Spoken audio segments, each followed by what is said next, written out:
Sir ಇದು ಹೊಸಗ್ಲೇನ್ truck ಒಂದು ಗಾಡಿ ಕಳ್ಸ್ಕೊಟ್ಟಿದ್ರಲ್ಲ, ಹಾಂ ರೀ ಸರ. ಮಾಡಲ್ ಎಷ್ಟು ಗಾಡಿ ಇದು?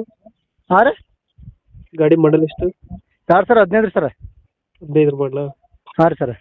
ಓನರ್ ಎಷ್ಟಾಗಿದ್ದಾರೆ ಗಾಡಿ? 4ನೇ ಓನರ್ ಸರ. ಡಾಕ್ಯುಮೆಂಟ್ಸ್ ರನ್ನಿಂಗ್ ಇದೆಯಾ? ಎಲ್ಲ ರನ್ನಿಂಗ್ ಇದೆ ಸರ್. ಗಾಡಿ ರನ್ನಿಂಗ್ ಎಷ್ಟಾಗಿದೆ?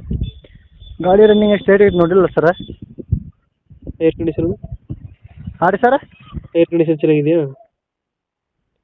ನೀ ಏನು ಸರ ಕೆಲಸ ಆಗ್ತಿಲ್ಲ ಸರ್ ನನಗೆ. ಟೈರ್ ಕಂಡೀಷನ್ ಚೆನ್ನಾಗಿದೆಯಾ? ಹಾಂ, ಟೈರ್ ಕಂಡೀಷನ್ ಸರಿಯಾಗಿದೆ ಸರ್. ಎಲ್ಲ ಮುಂದೆ ಇದು ಅದ ರೀ, ಕೇಶನ್ ಅದಾವೆ. ಹಿಂದಿನ ಒಂದು 50% ಅದ ರೀ. ಎಷ್ಟು ಕೊಡ್ತಿದೆ ಮೈಲೇಜ್ ಗಾಡಿ? ಮಾಲೇಜ್ 8, 9 ರೀ. 8, 9 ಕೊಡುತ್ತೆ. ಹಾಂ ರೀ. ಲೋನ್ ಇದೆಯಾ ಗಾಡಿ ಮೇಲೆ? ಏನೂ ಇಲ್ಲ ರೀ, ಎಲ್ಲ ಮುಟ್ಟೈತೆ ರೀ. ಲೋನ್ ಯಾವುದಿಲ್ಲ? ಹಾಂ ರೀ. ಹಿಂದ್ಗಡೆ ತೊಟ್ಟಿ ಎಲ್ಲ ಚೆನ್ನಾಗಿದೆಯಾ ಬ್ಯಾಕ್ ಸೈಡು? ಹಾಂ ರೀ ಸರ್. ತೊಟ್ಟಿ ಎಲ್ಲ ಚೆನ್ನಾಗಿದೆ ಹಿಂದ್ಗಡೆ? ಫಿಟ್ಟಿಂಗ್ ಅಂತ ಎಲ್ಲ ಚಲೋ ಇದೆ ಸರ್. ಏನು ಇಂಜನ್ ಗನ್ಸ್ ಅಂತೂ ಏಕ್ ನಂಬರ್ ರೀ. ಬರೀ ಸೌಂಡ್ ನೋಡ್ರಿ